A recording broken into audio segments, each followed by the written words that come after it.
Hello बच्चों, welcome to JET point. JET point में आपका बहुत बहुत स्वागत है। तो आज हम लोग, जैसा आप पीछे देख रहे होंगे, मैं हट जाऊं तो आप पूरा पूरा आप उसको देख पाएंगे। इनको जानना है मतलब फ्रिक्शन को जानना है। तो इसमें फ्रिक्शन में क्या मतलब कि होता क्या है कॉन्सेप्ट, उस कॉन्सेप्ट को समझेंगे कि कैसे। आप देखिए कि यहाँ पर जितना भी आप कोई भी मूवमेंट आप देख पा रहे होंगे अर्थ पे, कम से कम यहाँ पर, तो मतलब मून पे भी तो आज कल हम लोग चले गए हैं, तो उसका तो पता नहीं कि वहाँ पर क्या होगा। जैसे जैसे चीज़ें एक्सप्लोर होगा तो पता हमें चलेगा। तो यहाँ पर हमें एक चीज़ तो तय है कि हम जो भी कुछ वॉक करते हैं या कुछ भी हम उसको टच कर पाते हैं, तो सब कुछ कांटेक्ट के थ्रू होता है। अगर कांटेक्ट हम किसी चीज़ को ना कर पाएँ तो सब चीज़ें हवा में होने लगेगी, तो जो कि एकदम से हमारे लिए ठीक नहीं होगा। या जितना भी आप इन्वेंशन वगैरह देख रहे हैं, तो फिर तो सब कोई फ्लाइट मोड में ही रहता है ना, कि उड़ते हुए जाता। यहाँ पर हम वॉक नहीं कर पाते, तो उसके चलते बहुत सारी चीज़ें वॉक नहीं कर पाते, टच नहीं कर पाते, कांटेक्ट नहीं कर पाते। तो ये चीज़ें हमें मतलब ये सब चीज़ों को हमें एक्सपीरियंस नहीं कर पाते। तो लेकिन वो सब कैसे पॉसिबल हुआ? तो इसलिए पॉसिबल हुआ कि यहाँ का इन्वायरमेंट, तो इन्वायरमेंट बनता है जैसे, या जो एटमॉस्फेयर हमारा, तो इसमें हमें पता है कि इलेक्ट्रोमैग्नेटिक वेव होता है। तो किसी भी पार्टिकल को जब हम कांटेक्ट करते हैं, टच करते हैं, तो उस चार्ज पार्टिकल उसके सरफेस पे आ जाता है और उसके इंटरेक्शन के थ्रू एक्शन रिएक्शन होगा। न्यूटन्स का थर्ड लॉ होगा।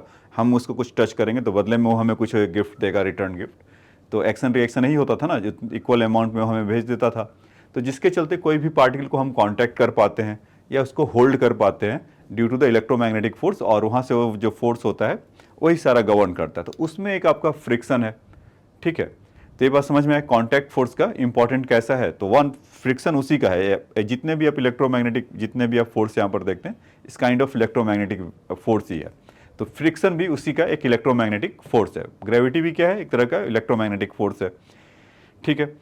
तो अगर यहाँ ग्रेविटी ही नहीं रहता तो फिर क्या होता? तो इसी और कैसे पॉसिबल है? ड्यू टू इलेक्ट्रोमैग्नेटिक वेव के चलते। तो आइए उससे एक आपको जो अभी सिखाया कॉन्सेप्ट कि कांटेक्ट फोर्स का क्या मतलब है और कैसे रहता है। तो होता क्या है कि कोई भी ऑब्जेक्ट है, सपोज यहाँ पर ऐसे रखा हुआ है ये चीज़, तो कांटेक्ट होगा तो हमें कोई जरूरी, अभी तक आप लॉज ऑफ मोशन में ही सीखे थे ना कि mg equal to normal force n। तो कोई ज़रूरी नहीं है बच्चे कि n equal to mg, a normal force mg को कर रहा है। तो कांटेक्ट फोर्स के नाम पे तो हम अभी n करते थे। तो वहाँ पर एक चीज़ आपको प्रोवाइडेड रखता था, क्या रहता था कि ये ऐसे ऐसे ऐसे ऐसे ऐसे कुछ लिख देता था ना, ये चीज़ इधर, इसको क्या बोल देता था? स्मूथ। तो देखो यहीं पर कॉन्सेप्ट छुपा हुआ है। तो स्मूथ का मतलब क्या कि फ्रिक्शन फोर्स जीरो। मतलब स्मूथ का मतलब कि वहाँ पर रफ सरफेस नहीं है, या मतलब कि एकदम आइडियली स्मूथ है और उसका कोफिशिएंट ऑफ फ्रिक्शन जीरो है। तो इसी से सारा कुछ उसका पीछे लॉस ऑफ मोशन का वो बदल गया। यहाँ पर ये स्मूथ नहीं रहेगा, ये रहेगा रफ। अच्छा, रफ और स्मूथ में आप अंतर समझते हैं, डिफरेंसेस समझते हैं कि रफ कैसा होता है, स्मूथ कैसा होता है? सोचिए जरा। और जिनको जिनको कुछ आइडिया लग रहा होगा तो अपना टाइपिंग स्किल दिखाइए कि टाइप करके ऐसा हम बता सकते हैं। देखो बच्चे, स्मूथ में क्या होता है या रफ में क्या होता है कि जो एब्रप्ट समझते हो, मतलब कि इस तरह का सरफेस और इस तरह का सरफेस, इस एब्रप्ट सरफेस में, मतलब एब्रप्ट सरफेस जो होगा, मतलब इस तरह का कुछ उसमें छोटा छोटा होल रहता है जो हमारे नज़र से भी नहीं आता है। जैसे मैं इस स्क्रीन को देखूं तो एकदम स्मूथ है क्या? नहीं, ये उसमें कुछ ना कुछ होगा, नैनोमीटर का गैप होगा या कुछ होगा, हमें अभी दिख नहीं रहा है। या कोई भी अगर, जैसे कि ये जहाँ पर मैं हूँ फ्लोर, वो क्या स्मूथ है या नहीं? अगर स्मूथ होता तो मैं तो खड़ा ही नहीं रह पाता, क्योंकि फ्रिक्शन जीरो है। तो उसका मतलब जरूर कहीं ना कहीं एब्रप्ट है, या मतलब कि उबड़ा खबड़ा है, इस तरह का है। और ये बोला कंप्लीटली स्मूथ, मतलब कि मतलब यहाँ पर कोई भी एब्रप्शन नहीं है, म्यू जीरो है और म्यू यहाँ पर नॉन जीरो है। म्यू किसके लिए होता है बच्चे? कोफिशिएंट ऑफ फ्रिक्शन को दिखाने के लिए, मतलब कितना फ्रिक्शन होगा। तो यहाँ पर क्या होगा कि अगर हम इसको कोई भी इस होल में के अंदर, या हमारा जो बॉडी का होगा, कहीं ना कहीं उसके इंटरेक्शन होगा और फंस जाता है। तो कांटेक्ट कोई जरूरी नहीं है कि इस तरह का स्मूथ, जब एकदम से नॉर्मल ऊपर की तरफ लग रहा होगा, mg नीचे की तरफ लग रहा होगा, कांटेक्ट उनका एक दूसरे को परपेंडिकुलरली होल्ड कर रहे होंगे। हो सकता है कि ऐसे अगर ऑब्जेक्ट रखे तो फंस गया होगा, और जो कांटेक्ट उसका इस तरह से लगता है। तो हमेशा याद रखिएगा कि ये कांटेक्ट फोर्स ऐसा होता है। अगर वो फ्रिक्शन है तो एकदम से नहीं रहेगा, कहीं ना कहीं वो तो गड्ढे में जाकर जाएगा। अगर मैं माइक्रो लेवल पे बात करूं समझाने के लिए आपको, मतलब इस तरह का नहीं गड्ढे में चला गया तो निकलेगा क्या, अच्छा इस तरह का ही एकदम हो, एकदम से गड्ढा हो और फिर उसको निकालना हो तो आपको बहुत मुश्किल काम करना पड़ेगा। तो उस तरह का नहीं, लेकिन फिर भी यहाँ पर मोशन होता है। तो इस तरह का कॉन्टैक्ट, मतलब कि अगर हो कॉन्टैक्ट यहाँ पर कि अब्रप्ट सिस्टम हो और उसमें वो फंस गया हो, तो बेसिकली क्या होता है कि कुछ ना कुछ है यहाँ पर वो एंगल पर होगा थीटा, ठीक। तो उस कांटेक्ट वाले का, जो इस वाले का अगर हॉरिजॉन्टल कांटेक्ट फोर्स, इसको एफ से दिखा देता हूँ, कैपिटल एफ से, तो इसका एक कंपोनेंट इधर होगा एफ कॉस या साइन थीटा मान लीजिए, मतलब जैसे इसको बोलना है पैरेलल सरफेस के पैरेलल ले लीजिए और यहाँ से एफ कॉस थीटा हो जाएगा, अगर थीटा उधर से बोले हैं तो इसी केस में ये कांटेक्ट फोर्स का ये जो एफ कॉस थीटा वाला कंपोनेंट है उसी को नॉर्मल फोर्स बोलते हैं बच्चों। जो अभी तक आप ले रहे थे ना, उसको नॉर्मल फोर्स बोलते थे, नॉर्मल कांटेक्ट फोर्स या सिंपली नॉर्मल फोर्स, ठीक है। और इस एफ का जो ये वाला कंपोनेंट है हॉरिजॉन्टल डायरेक्शन में, इस एफ साइन थीटा, और इसको यहां पर बोलेंगे फ्रिक्शन फोर्स।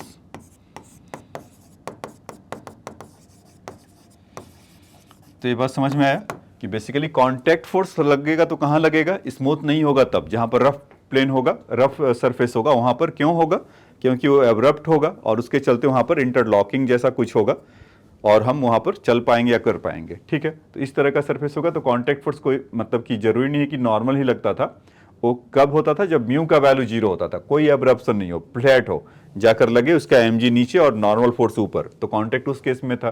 तो नॉर्मल फोर्स उसका जो वर्टिकल कंपोनेंट होता था सरफेस के, तो वही नॉर्मल फोर्स हो जाता था। यहाँ पर एफ का अगर ये कंपोनेंट ले तो एफ कॉस थीटा, तो ठीक है mg के नॉर्मल होगा या परपेंडिकुलर होगा। तो और mg चाहो तो इधर बना लो, उससे कोई फर्क नहीं पड़ता है। तो normal force is basically contact force का वर्टिकल कंपोनेंट और कांटेक्ट फोर्स का horizontal component is your frictional force.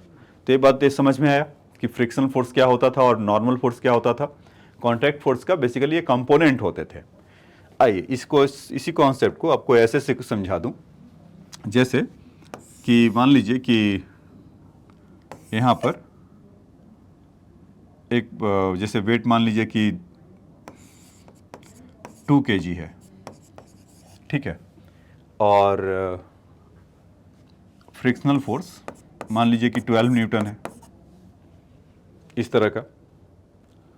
तो पूछ रहा है कि इसका कांटेक्ट फोर्स क्या होगा। इस तरह का friction force suppose 12 Newton hold कर रखा है। तो हम जानते थे क्या कि एक कांटेक्ट फोर्स, अभी जो नॉर्मल फोर्स होता 20g तो इधर लगेगा, एक्चुअल में कांटेक्ट फोर्स तो ऐसे लग रहा होगा F, यही ना। तो वर्टिकल से इसको थीटा ले लेते हैं, तो यहां से tan थीटा का वैल्यू कितना हो जाएगा बच्चों, इधर हुआ तो F/n 12/20 लिख ले क्या। अगर ये 20 है तो यहाँ से ये 12 है और नॉर्मल फोर्स 20 है, तो 12/20 ये वाला इक्वल टू ये सामने का थीटा, तो थीटा इक्वल टू 12/20 हो जाएगा। जस्ट एक डेटा मतलब करने के लिए है वेरीफाई कि 3/5 हो जाएगा tan थीटा का वैल्यू। तो F का यहाँ से अगर देखेंगे आप, F इसका ये वाला कंपोनेंट क्या था, F cos theta equal to 20, यहाँ से तो वही होगा कि नॉर्मल फोर्स उसका होना है। Basically F cos theta equal to normal force लिख लेते हैं आपको समझाने के लिए, और this normal force equal to 20। तो F का वैल्यू कितना हो जाएगा 20/cos थीटा, यहाँ से एक तो ये है, और नहीं तो दूसरा मतलब कि cos थीटा कितना एंगल पे है तो वो तो आप निकाल ही लेंगे। और ये जो F है वो नॉर्मल फोर्स और फ्रिक्शनल फोर्स दोनों का स्क्वायर करके सम भी हो सकता है, क्योंकि परपेंडिकुलर हैं दोनों। तो F इक्वल टू कितना हो जाएगा √n² प्लस फ्रिक्शनल फोर्स। तो नॉर्मल फोर्स इज 20 का स्क्वायर और फ्रिक्शनल फोर्स इज योर 12 का स्क्वायर। तो डेटा सोच कर दिया नहीं था, तो जितना भी आ जाए उससे काम चला लीजिए। 20 स्क्वायर इज 400 और 12 स्क्वायर इक्वल टू 144, तो कितना हो गया 544।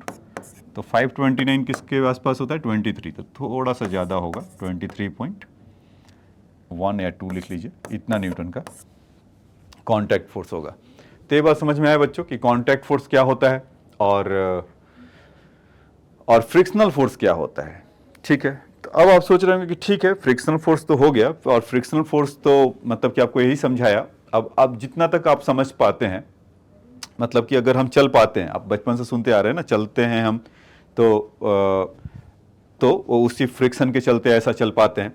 तो उसका डायरेक्शन वगैरह थोड़ा आपको बता देता हूँ कि बेसिकली क्या होता है कि फ्रिक्शन की अंतिम और आखिरी इच्छा, एक लाइन याद रखिएगा कि जो मेरा एक कॉन्सेप्ट होता है उसी को लेकर में हम चलते रहते हैं पूरे थ्रू आउट द चैप्टर। अब अभी तक ये शायद हम लोग फ्रिक्शन कर रहे हैं। तो अब जैसे लॉज ऑफ मोशन में देखिए, तो वहाँ पर मैं बोलता था कि net force is equal to mass into acceleration, पूरा चैप्टर उसी पर बेस्ड था। उसके पीछे अगर जाएं काइनेमेटिक्स के अंदर, या प्रोजेक्टाइल जो आपको मिला था, तो वहाँ पर आपका देखते होंगे कि Y component when particle hit zero, तो थ्रू आउट द उसमें हमने यही सब देखा था। तो वैसे ही फ्रिक्शन फोर्स के लिए है, आप ये कह सकते हैं कि पूरे इसको करें, कमांड करें इस चैप्टर को, कि अंतिम और आखिरी इच्छा फ्रिक्शन की कि इज नॉट एक दूसरे को, कि मोशन को कंस्ट्रेन करे। फ्रिक्शन की अंतिम और आखिरी इच्छा क्या है कि मोशन को नहीं होने देना, मोशन को कंस्ट्रेन करना। ठीक है, तो जब भी इस तरह का होगा, मतलब जब भी इस तरह का मतलब फ्रिक्शन आएगा, तो हम इसी कॉन्सेप्ट पे काम करेंगे कि मोशन नहीं होने देना चाहेगा, तो उसी से हमारा सब कुछ होगा। जैसे मान लीजिए कि ये ऐसा है, सरफेस है, रफ सरफेस है। अब जब भी बोलूँगा तो रफ सरफेस इसका मतलब है, एक रफ सरफेस है और इसका ब्लॉक का मास m है, और उसको अपने कोई आया एक छोटा सा बच्चा, इसको टक से मारा और चलते बना। तो ये थोड़ा बहुत ऐसे ऐसे आगे जाकर यहाँ से चला होगा और जाकर रुक जाएगा।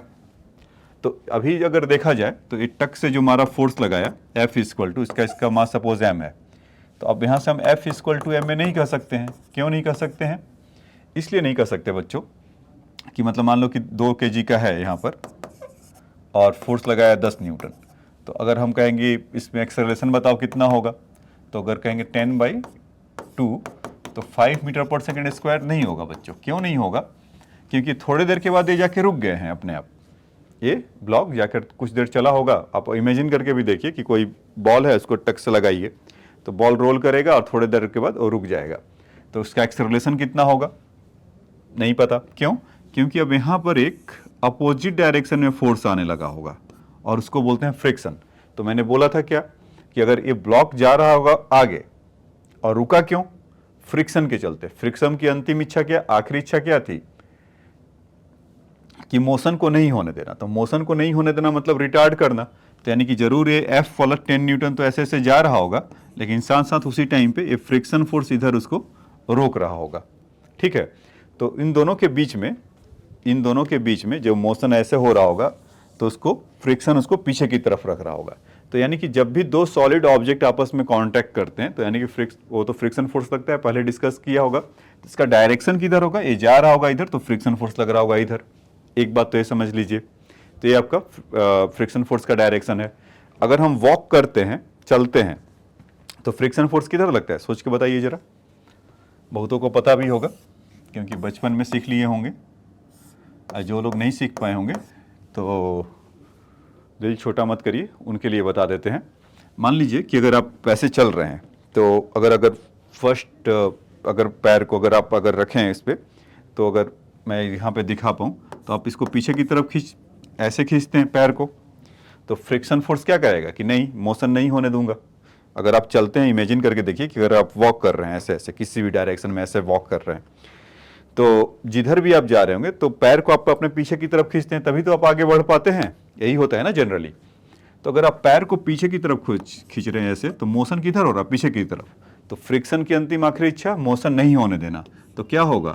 इस फॉरवर्ड डायरेक्शन में लगेगा। तो जब भी हम वॉक करते हैं तो फ्रिक्शन क्या होता है? आगे की तरफ से हमें खींचता है, तो फ्रिक्शन आगे की तरफ लगेगा। तो इस केस के लिए कुछ पजल टाइप का, कुछ मसालेदार टाइप की चीज़ें लोग को खाली टाइम में, जो थोड़ा बहुत पढ़े लिखे होते हैं, तो बच्चों को परेशान करने के लिए ऐसा ऐसा कुछ बताते रहते हैं। तो वो उनके लिए आंसर है। आपसे कभी नहीं पूछेगा कि किधर लगेगा। अब पूछ भी देगा तो आपको पता चल गया है। चाहे बाहर से कोई पूछे, बाहर से मतलब IIT के अलावा कहीं पूछे तो उनके लिए है, और IIT में ही पूछ ले तो आंसर आपको पता ही है। तो खैर, तो आपने ये सीखा कि कभी भी इन दोनों का रिलेटिव मोशन जब भी होगा, दो ऑब्जेक्ट के बीच में, तो उसको फ्रिक्शन एक तरह से उसको कंस्ट्रेन करेगा, रोकेगा, उस मोशन को नहीं होने देगा, उसके क्योंकि उसकी अंतिम और आखिरी इच्छा है मोशन को रोक के रखना, क्योंकि जिधर भी मोशन होगा उसका अपोजिट ही होगा उसका फ्रिक्शन का डायरेक्शन। एक तो इस तरह से आप उसको बता सकते हैं, एक बात। दूसरा कि क्या बोला था आपको कि हाँ, कि अगर और कोई ऑब्जेक्ट है आगे की तरफ जा रहा तो वहाँ तो कोई दिक्कत ही नहीं है, मोशन आगे की तरफ जा रहा तो फ्रिक्शन के पीछे की तरफ होगा। और भी बातें हम समझेंगे तो और देख लेते हैं कि फ्रिक्शन लगता कहाँ कहाँ है। तो आपको ये तो सॉलिड के बीच में हो गया। अच्छा, मान लीजिए कि फ्लोर अगर साफ रहता है, जैसे घर में आप चलते होंगे या बाथरूम वगैरह में जनरली देखते होंगे, तो जब सूखा होता है तो आराम से आप चल पाते हैं। हल्का गीला हो जाए तो आप क्या करते हैं, कीप योर मतलब कि स्टेप्स, जैसे माइंड योर स्टेप्स ऐसा कहीं कहीं लिखा रहता है जहाँ पर फ्लोर गीला होता है, तो वहाँ पर क्या होता है, बहुत आप धीरे धीरे चलते हैं, ऐसे ऐसे बहुत आसानी से। क्यों? डर क्या रहता है कि एक तरह से फ्रिक्शन आपके मोशन को कंस्ट्रेन करता है, और ज़्यादा अगर स्पीड से अगर जाएंगे तो क्या हो जाएंगे, फिसल जाएंगे। तो उसी फ्रिक्शन एक रोक नहीं पाए, मतलब कि आपको एक लिमिट तक ही रोक पाएगा। होता क्या है कि जैसे अभी हुआ कि अगर आप चलने लगे और आगे जा रहे थे तो फ्रिक्शन आपको या मतलब या ऐसे देख लीजिए कि अगर आप पैर को इधर की तरफ खींचे, मतलब इस डायरेक्शन में खींचे, तो फ्रिक्शन इस डायरेक्शन में आपको काम कर रहा था। तो आप मान लीजिए कि तो फ्रिक्शन का भी एक लिमिट है ना, मान लीजिए कि 10 न्यूटन का आपने फोर्स लगाया, फ्रिक्शन यहाँ पर 2 न्यूटन ही है, तो क्या होगा, आप इस तरफ से ज़्यादा ही फिसल जाएंगे और उधर ही आप गिर जाएंगे। तो 10 न्यूटन रहता है या फ्रिक्शन फोर्स यहाँ 12 न्यूटन है या 10 न्यूटन है, तभी तक सेफ आप चल पाते हैं। जैसे ही अगर 10 न्यूटन से उसका वैल्यू अगर कम होता है, मान लीजिए कि 9 न्यूटन है, 8 न्यूटन है, तब तो आपका फोर्स ज़्यादा लगेगा और आप फिसल जाएंगे। तो कहने का मतलब क्या था कि किस लिए आपको दिया कि जब वो कुछ वेट सरफेस हो, गीला सरफेस हो, तब। तो यानी कि फ्रिक्शन कहाँ कहाँ काम करता है बच्चों, सॉलिड के बीच में तो आपने देख ही लिया। दूसरा सॉलिड और फ्लूइड के बीच में। फ्लूइड इसलिए लिक्विड नहीं बोला कि फ्लूइड किसी भी तरह का हो सकता है, एयर प्लस लिक्विड का मिक्सचर। तो अभी एटमॉस्फेयर भी हमारा क्या है, फ्लूइड ही एक तरह का। तो कहीं भी अगर सॉलिड और लिक्विड का होता है वहाँ पर, और दूसरा होता है लिक्विड के बीच का, जो कि हम वहाँ पर फ्लूइड मैकेनिक्स में देखेंगे। आपको थोड़ा बहुत बताया भी होगा कोफिशिएंट ऑफ विस्कोसिटी, कहाँ पर, first chapter, very first chapter, unit and dimensions के अंदर, कि जब दो लिक्विड आपस में एक दूसरे को, वहाँ भी क्या होता है कि फ्लो कोई भी लिक्विड का क्यों कर पाता है, ड्यू टू रिलेटिव मोशन। तो वहाँ पर उसको अभी डिस्कस नहीं करते हैं, फ्लूइड के बीच में वहाँ पर फ्रिक्शन लगेगा। अभी हम लोग केवल सॉलिड पे रहते हैं। तो फ्रिक्शन कहाँ कहाँ लगता है, उस तरफ में फ्रिक्शन मतलब अभी सॉलिड के बीच में, और जिधर भी उसका मोशन होगा उसका अपोज करेगा। एक तो ये बात हुआ बच्चों। अब होगा ठीक है, फ्रिक्शन के बारे में तो काफ़ी सुन लिया, इसकी कहानी। कैलकुलेट कैसे करें फ्रिक्शन को, ये सोच रहे होंगे। जैसे अभी मैंने बोला कि यहाँ पर 2 kg का ब्लॉक था सपोज, और यहाँ पर अगर हम 10 न्यूटन का फोर्स लगा रहे थे, तो अभी पूछा ना कि एक्सेलरेशन क्या होगा। तो अगर स्मूथ है तब, अगर यहाँ पर स्मूथ ना देकर म्यू का वैल्यू कुछ नॉन जीरो है, तब क्या होगा इसका। तो अगर 10 न्यूटन का फोर्स लगाएंगे तो ये क्या करेगा, इधर की तरफ। अच्छा, मान लो कि 2 kg का एक्चुअल में ब्लॉक है, आप फोर्स लगाइए थोड़ा सा ऐसे कि चलो थोड़ा उसको मतलब टच भी किया, तो कुछ ना कुछ तो आधा न्यूटन या 0.1 न्यूटन तो फोर्स लगा ही होगा, तो मूव तो करता नहीं है। थोड़ा और बढ़ाया, 2 न्यूटन, 3 न्यूटन, 4 न्यूटन, फिर भी मूव नहीं किया। ऐसा देख लीजिए जैसे बुक है हमारा ये, तो इस पर अगर हम फोर्स ऐसे लगाते हैं इस तरह का, तो मूव कर रहा है क्या, नहीं कर रहा है। इस तरह का लगा मतलब ऐसा, थोड़ी देर के बाद अगर हम फोर्स लगाएंगे तो आगे की तरफ मूव करेगा। तो इसका मतलब क्या है कि अगर हम फोर्स लगा रहे हैं, मूव नहीं कर रहा है, तो कौन उसको प्ले में है, यहाँ पर ये फ्रिक्शन है। ठीक है, अब वो डिटरमाइंड कैसे होता है, तो फ्रिक्शन के लिए याद रखिएगा,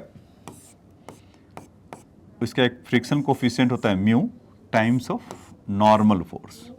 एक यही कॉन्सेप्ट है इसके पूरे फ्रिक्शन के लिए। तो इसका कहेंगे कोफिशिएंट ऑफ फ्रिक्शन। आपको डायमेंशन वाले में बताए होंगे कि इसका कोई यूनिट नहीं होता है। आपको यहाँ से भी देखेंगे तो mu is equal to frictional force by normal. Friction force तो फोर्स होगा, नॉर्मल तो फोर्स होता है, तो इसका कोई डायमेंशन नहीं होता है, m0 l0 t0। ठीक है, तो कोफिशिएंट ऑफ फ्रिक्शन इससे बताता है। तो म्यू का वैल्यू जितना ज़्यादा कम होता है तो उसी से हमें उसका स्मूथनेस पता होता है कि इतना स्मूथ है, इतना म्यू का वैल्यू जैसे 0.1 है, 0.2 है, 0.5 है, 1 है, 2 है, इतना 1 2 तो ज़्यादा नहीं रहता, जनरली फ्रैक्शन में ही इसको रखते हैं। कोई ज़रूरी नहीं कि फ्रैक्शन में ही हो, एक से ज़्यादा भी हो सकता है। तो उसका वैल्यू जितना मैग्नीट्यूड ज़्यादा होगा म्यू का, उतना फ्रिक्शन फोर्स ज़्यादा होगा। ये देखिए म्यू टाइम मल्टीप्लाई हो रहा है ना, तो जितना ज़्यादा म्यू का वैल्यू उतना ज़्यादा उसका नॉर्मल फोर्स होगा, सॉरी फ्रिक्शनल फोर्स होगा। और नॉर्मल फोर्स के बारे में तो आपको पता ही होगा। तो चलिए यहाँ पर, और ये है म्यू का वैल्यू आपको क्वेश्चन में गिवन रहता है कि कोफिशिएंट ऑफ फ्रिक्शन इतना है।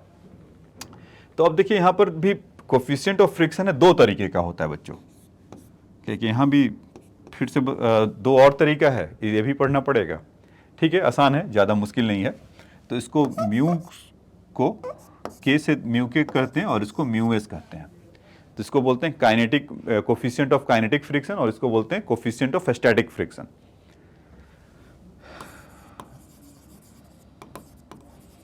कोफिशिएंट ऑफ काइनेटिक फ्रिक्शन, इसको म्यू के से डिनोट करते हैं, और कोफिशिएंट ऑफ स्टैटिक फ्रिक्शन तो इसको म्यू एस से दिखाते हैं। ये दो चीज़ें। अब ये लगता कब है? देखो, जब भी क्या होता है कि स्टैटिक फ्रिक्शन क्या होता है किसी भी, इसके लिए आगे बता देता हूं।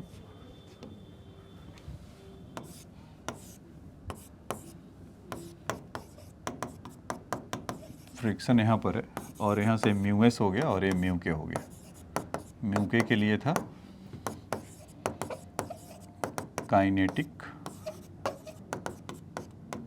फ्रिक्शन, और ये म्यू एस है स्टैटिक फ्रिक्शन। देखिए, तो ऑब्वियस सी बात है कि अगर फ्रिक्शन स्टैटिक को एस से दिखाएंगे तो यहाँ से mu s into normal force, और यहाँ से काइनेटिक फ्रिक्शन को म्यू के इंटू नॉर्मल फोर्स, ये दो चीज़ें होगा बच्चों इसके लिए। तो आप इसमें पाएंगे जब भी कभी करेंगे तो static friction is greater than और इक्वल टू एफ के, ऐसा कि काइनेटिक फ्रिक्शन जो होता, स्टैटिक फ्रिक्शन होता है मैक्सिमम होता है इसका एफ मैक्स। काइनेटिक जैसा नाम में लगा हुआ है, जैसे मान लीजिए कि कोई ऑब्जेक्ट अगर रेस्ट में है, यहां से u0 है, इसका जितना भी मास है, और आप फोर्स लगाइए तो मूव नहीं कर रहा होगा। तो मूव नहीं कर रहा होगा तो कौन उसको रेस्क्यू कर रहा होगा? मूव नहीं करने से ये फ्रिक्शन फोर्स, और कौन सा? Static friction. स्टैटिक मतलब रेस्ट में है, तब ये लग रहा होगा। वन द मोशन जब स्टार्ट हो गया होगा, जब मोशन चल रहा होगा, मतलब इतना फोर्स लगा कि स्टैटिक फ्रिक्शन बेचारा काम नहीं कर पाया, नहीं रोक पाया, तो थोड़ी देर के बाद, अच्छा बेचारा क्यों बोला इसको मैंने? इसलिए कि ये हमें हेल्प करता है वॉक करने में, चलने में, इसलिए ये नाम इसका केवल बदनाम है फ्रिक्शन, कि अपोज करता है, रोकता है, ऐसा नहीं है। तो इसलिए इसका बेचारे की टाइटल है, मतलब ये कर भी रहा है और इसको लोग बेकार, मतलब बुरा भी समझते हैं, मतलब हमें हेल्प भी कर रहा है और बुरा भी समझे, that is why is called बेचारा। Anyway, so you have apply on the mass m of the object m having a mass m, f force f। तो ये क्या करेगा? ये मूव करेगा। तो जब मूव करेगा तो उस समय फ्रिक्शन लग रहा होगा, ऐसा तो नहीं है कि एक बार मूव चल रहा है या यस वर्किंग।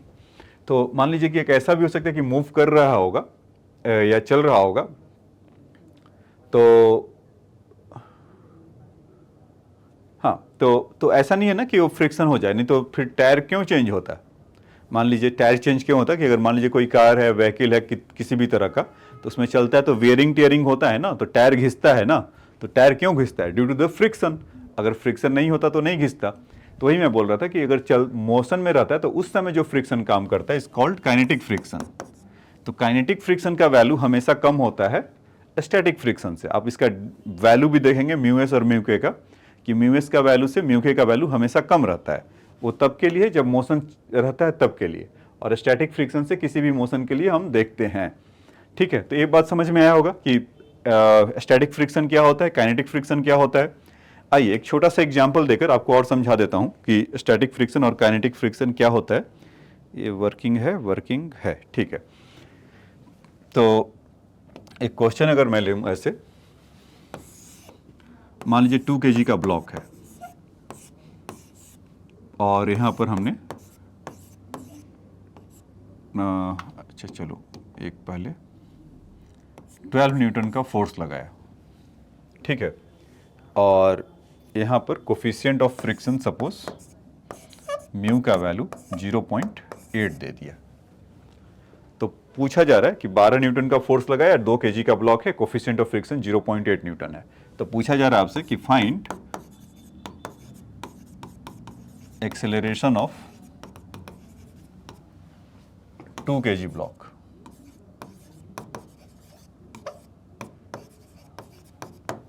ठीक है, ऐसा। तो 2 केजी ब्लॉक है, 12 न्यूटन का फोर्स लग रहा है। तो अगर हम इसको फ्री बॉडी देखें हमारा कि बना हुआ क्या होगा, 12 न्यूटन का तो ऐसे लगाया, तो ये 20 न्यूटन का mg और नॉर्मल फोर्स ऐसे, यही होगा ना, मतलब जितना आपने सीखा था उधर mg और नॉर्मल फोर्स इधर, और यहाँ पर आपने इसको 12 न्यूटन का फोर्स ऐसे लगाया। और इस एरो को देखिएगा ध्यान से, यहाँ पर मैं अलग कलर से भी बना दे रहा हूँ इसको। ये जो फ्रिक्शनल फोर्स लगेगा ऐसा, इसको बीचों बीच नहीं लगाया, देखो 12 न्यूटन को लगाया तो एकदम ऊपर सेंटर में लगाया, 12 न्यूटन इधर और फ्रिक्शन फोर्स इधर। तो ये आपका फ्री बॉडी डायग्राम है। तो अब तक जो आप लॉज ऑफ मोशन में ये नॉर्मल फोर्स को कोई काम का नहीं समझते थे, अब ये उसमें आ जाएगा, पिक्चर में आ जाएगा और पूरा बराबर उसको इफेक्ट करेगा। क्यों? क्योंकि फ्रिक्शनल फोर्स इक्वल टू क्या होता था, अभी बताया था, म्यू इंटू नॉर्मल फोर्स, ऐसा। तो अगर नॉर्मल फोर्स के साथ हम जितना भी कुछ कलाकारी कर सकते हैं, यानी कि फ्रिक्शन फोर्स वहाँ पर होगा। तो अगर नॉर्मल फोर्स में कोई छेड़छाड़ इक्वल टू फ्रिक्शन फोर्स के लिए उसका रहेगा। तो अब इसका डिमांड बढ़ जाएगा। तो देखते हैं, तो 12 न्यूटन का फोर्स हो रहा है, तो अब स्टैटिक फ्रिक्शन या अभी रेस्ट में तो चेक करके देखते हैं। अच्छा बच्चों, एक चीज़ और है कि अगर म्यू का वैल्यू एक ही दे रखा है तो इसका मतलब है कि वो स्टैटिक भी है और काइनेटिक भी है। जब क्वेश्चन में हमें अलग से मेंशन रहेगा कि म्यू एस का वैल्यू दिस और म्यू के का value this, then we will the distinguish the coefficient of friction. अभी एक वैल्यू है तो दोनों का एक मतलब समझेंगे। पहले देखते हैं कि फ्रिक्शनल फोर्स आया कितना। तो फ्रिक्शनल फोर्स क्या था, a mu into normal force. Mu का वैल्यू कितना है 0.8, नॉर्मल फोर्स कितना है 20, तो यहाँ से कितना हुआ 16 न्यूटन। ठीक है, तो यहाँ से ये 16 न्यूटन हुआ। अब उससे पूछा जाए, अब 12 न्यूटन का हम फोर्स लगा रहे हैं तो क्या मूव करेगा? बिल्कुल नहीं करेगा। ये बात समझ में आया? तो जब मूव ही नहीं करेगा तो एक्सेलरेशन किस बात का, जीरो। एक बात यह है। अब देखिए यहाँ पर एक छुपा हुआ कॉन्सेप्ट क्या पूछा जाएगा, पूछा जाएगा कि बताइए कि फ्रिक्शन फोर्स कितना हुआ। तो आपका आंसर कितना होगा, ये 16 न्यूटन नहीं, 16 न्यूटन फ्रिक्शन फोर्स नहीं होगा। तो आप फिर बोलेंगे अभी तो कैलकुलेट किया इसको। देखो ये मैक्सिमम फोर्स है, स्टैटिक फ्रिक्शन जो आपको बताया था, ए एफ मैक्स होता है और ये सेल्फ एडजस्टिंग टाइप का होता है। जैसे कि जितना आप उसको फोर्स लगाएंगे उतना ही एक्टिवेट होगा। अगर 12 न्यूटन लगाएं तो यहां से फ्रिक्शन रेस्क्यू करने इसको कितना आ रहा होगा, 12 न्यूटन इधर करेगा। ठीक है, ऐसे 16 न्यूटन इसका तो मैक्सिमम है। जितना आपने फोर्स लगाया 12 न्यूटन, तो 12 न्यूटन ही एक्टिवेट होगा और फ्रिक्शन फोर्स एक्टिवेट होगा उतना ही होगा। तो इस केस में जब मोशन नहीं होता है तो जितना फोर्स लगाएं तो ही आपका फ्रिक्शन फोर्स हो गया। तो 16 न्यूटन इसका मैक्सिमम है, मोशन नहीं हो रहा है ना, इसलिए। तो ये 16 न्यूटन इसका फ्रिक्शन फोर्स मैक्सिमम है। और इस केस में ये जो पर्टिकुलर एग्जांपल है इसमें मैंने जो बताया कि 2 केजी का है, 12 न्यूटन लगाया, तो 12 न्यूटन लगाया तो मस्ट भी 12 न्यूटन इधर से लग गया होगा क्योंकि फ्रिक्शन फोर्स तो 16 न्यूटन है। तो इस तरह का, और फिर उसका जो फ्रिक्शन फोर्स होगा इस केस में इस 12 न्यूटन ही होगा। तो ये भी आप लोग की तरह ही है क्या, जितना अगर बोला जाता है उतना ही पढ़ते हैं, नहीं बोलते हैं तो नहीं पढ़ते हैं। तो सेल्फ एडजस्टिंग आपके अंदर है, तो फ्रिक्शन भी वैसा ही सेल्फ एडजस्टिंग टाइप का है कि जितना लगाया उतना ही एक्टिवेट हुआ, बाकी को उसको रख लिया। ठीक है बच्चों, तो ये तो इसकी कहानी थी फ्रिक्शन फोर्स का। अब आइए एक क्वेश्चन और आपको ऐसा मोशन करता हुआ दिखा देता हूँ। जैसे फिर से अगर 2 केजी का ब्लॉक है और यहाँ पर फिर से वही लेता हूँ एग्जांपल 12 न्यूटन, और इस पर इसका कोफिशिएंट ऑफ फ्रिक्शन ही कम कर देते हैं। म्यू का वैल्यू सपोज 0.4 दे देता हूँ, म्यू एस, अच्छा चलो म्यू के का ही वैल्यू दे देता हूँ 0.5, उससे तो कम ही रहता है हमेशा म्यू एस से, तो इसको देता हूँ 0.3, बस आपके कॉन्सेप्ट क्लियर करने के लिए। 12 न्यूटन का लगाया तो ठीक है भाई, 12 न्यूटन का लगाया तो फ्री बॉडी डायग्राम बना लिया जाए इसका। नॉर्मल फोर्स ऐसे, और यहाँ पर फ्रिक्शन फोर्स उसके सरफेस से हमेशा फ्रिक्शन फोर्स। तो अभी 12 न्यूटन का लगा रखा है, नॉर्मल फोर्स ऐसे, इसका मास 2 kg है, तो 20 न्यूटन नीचे की तरफ। Friction force, static friction check करके देखें तो mu s into normal force, तो म्यू एस का वैल्यू कितना है बच्चों 0.4। म्यू एस वाला क्या हमें चेक करके बताएगा कि मोशन हो रहा है कि नहीं हो रहा है, और नॉर्मल फोर्स इस केस में कितना है 20, तो कितना हो गया 8 न्यूटन। ठीक है, तो यानी कि फ्रिक्शन फोर्स 8 न्यूटन है और उससे ज़्यादा है 12 न्यूटन, तो इसका मतलब क्या होगा कि मोशन होगा। अब मोशन होगा तो एक्सेलरेशन भी होगा, मतलब इस क्वेश्चन का है, इस क्वेश्चन की इच्छा क्या है कि एक्सेलरेशन बताइए। तो जब एक्सेलरेशन होगा तो न्यूटन सेकेंड लॉ से चले तो नेट फोर्स क्या लग रहा होगा 12 न्यूटन इधर।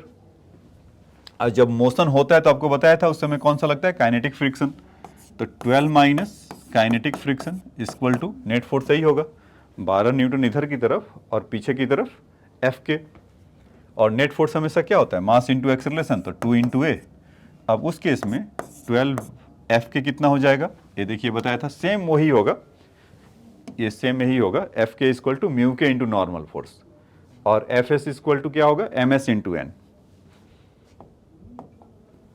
तो यहाँ पर एफ के का कोफिशिएंट कितना दे रखा है 0.3, और नॉर्मल फोर्स कितना दे रखा है 20 इक्वल टू 2a, तो 12 माइनस 6 इक्वल टू 2a, तो a इक्वल टू कितना हो गया 12 माइनस 6 इज 6/2, तो कितना हो जाएगा 3 मीटर पर सेकेंड स्क्वायर। ठीक है बच्चों, तो ये समझ में आया 3 मीटर पर सेकेंड स्क्वायर। तो आप आज कुछ फैमिलियर हुए होंगे फ्रिक्शन से, फिर उसके बाद और भी आपको उसमें मतलब कितना तो आपको बेसिक ज्ञान समझ में आया होगा कि काइनेटिक फ्रिक्शन क्या होता है, स्टैटिक फ्रिक्शन क्या होता है, मोशन कैसे पॉसिबल होता है किसी भी फोर्स अगर लगाएं, तो उस सब चीज़ों के लिए हम ऐसा बताते हैं। अच्छा, एक और देख लीजिए क्वेश्चन इसी से।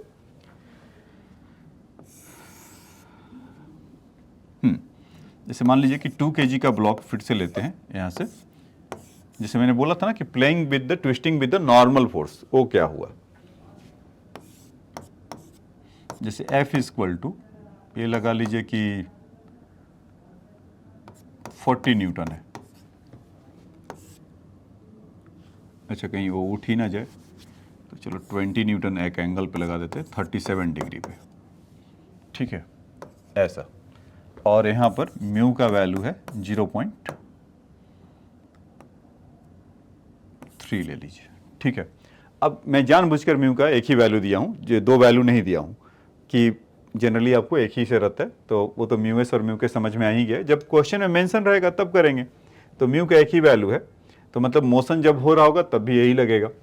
तो अच्छा, अब पूछा कि फाइंड एक्सेलरेशन ऑफ, अगर ऐसा दे दिया हो तो क्या होगा, find the acceleration of 2 kg block. तो फ्री बॉडी डायग्राम देखिए इसका जरा, तो 20 न्यूटन इधर की तरफ लगेगा, नॉर्मल फोर्स ऐसे लगेगा, और फोर्स का ये वाला कंपोनेंट F मतलब 20 cos 37 ये लगेगा, और इसका एक कंपोनेंट और होगा इधर F sin 30, और फ्रिक्शन फोर्स ऐसे होगा। ये आपका फ्री बॉडी डायग्राम होगा बच्चों। तो इसमें क्या होगा कि नॉर्मल फोर्स थोड़ा डिस्टर्बेंस हुआ है, वो कैसे, क्योंकि यहाँ से normal force plus F 20 sin 37 है ना 37, तो 20 sin 37 का वैल्यू क्या होता है 0.6, तो 20 इंटू 0.6 कितना हो जाएगा 12, तो n प्लस 12 इक्वल टू 20, तो n का वैल्यू कितना आ गया, नॉर्मल फोर्स 8 न्यूटन, ऐसा। तो नॉर्मल फोर्स 8 न्यूटन आया, तो अगर एफ एस म्यू का फ्रिक्शनल फोर्स का वैल्यू देखा जाए एफ एस, तो 0.3 इसका कोफिशिएंट ऑफ फ्रिक्शन है 0, अगर अच्छा लिख के करता हूँ पहले, अभी तो आपका स्टार्टिंग है mu s into normal force, तो 0.3 इंटू 8 हो गया, तो कितना हो गया ये 2.4 न्यूटन। ठीक है, तो frictional force, maximum frictional force 2.4 Newton है। अब 20 cos 37 देखें इधर कितना लग रहा है, तो 20 cos 37 इज 0.6, तो कितना हो गया 12 न्यूटन। ठीक है, इसके लिए भी उतना ही लिख दिया क्या? नहीं, cos 37 इज 0.8 होता है, तो 0.8, तो ये कितना हो गया? 16 न्यूटन। ठीक है, तो 16 न्यूटन का फोर्स लगा रहा है और फ्रिक्शनल फोर्स कितना है? 2.4 न्यूटन। तो मोशन होना तय है, तो 16 माइनस 2.4 नेट फोर्स तो यही होगा जो पहले करते थे लॉज ऑफ मोशन में। एग्जैक्टली वही कर रहे हैं, बस फ्रिक्शन फोर्स आ रहा है ना रोल में। तो 16 minus 2.4 equal to M A कितना है? 2a। नेट फोर्स यही होता है, मास इंटू एक्सेलरेशन। तो एक्सेलरेशन का वैल्यू कितना हो जाएगा बच्चों? इस 13.6 बाई 2, तो 6.8 मीटर पर सेकेंड स्क्वायर। ठीक है, तो ये इसका एक्सेलरेशन होगा। तो समझ में आपको आया होगा? येलो ही दिखाई पड़ रहा है या कुछ और कलर है? ठीक है, जैसा भी कलर दिखाई पड़ रहा हो। तो ठीक है बच्चों, तो आपको ये सब समझ में आया होगा आज। आपसे एक्सपेक्टेशन करते हैं। अगर जिनको समझ में नहीं आया हो तो आप मैसेज कर सकते हैं। तो आज के लेक्चर में इतना ही। हम लोग फिर नेक्स्ट लेक्चर में जब मिलेंगे तो फ्रिक्शन के ऊपर और आपको बताया जाएगा। और इसके अंदर भी हम लोग जैसे इस लॉज ऑफ मोशन के अंदर एससी वर्मा को सारा क्वेश्चन का सॉल्व किए थे, तो फ्रिक्शन के अंदर भी करेंगे। तो पहले फिर आपको छोटे छोटे क्वेश्चन कुछ दिखाएंगे, इंक्लाइन प्लेन पे दिखाएंगे, फिर वहाँ पर फ्रिक्शन देखेंगे। तो इस तरह से पहले लेक्चर, इसके बाद वाले लेक्चर में तो वही सब काम करेंगे। और फिर उसके बाद इरोडोव के क्वेश्चन या एससी वर्मा या प्रीवियस ईयर क्वेश्चंस को और आगे के लिए देखेंगे। ठीक है, तो आज के लिए इतना ही। Thanks for your time.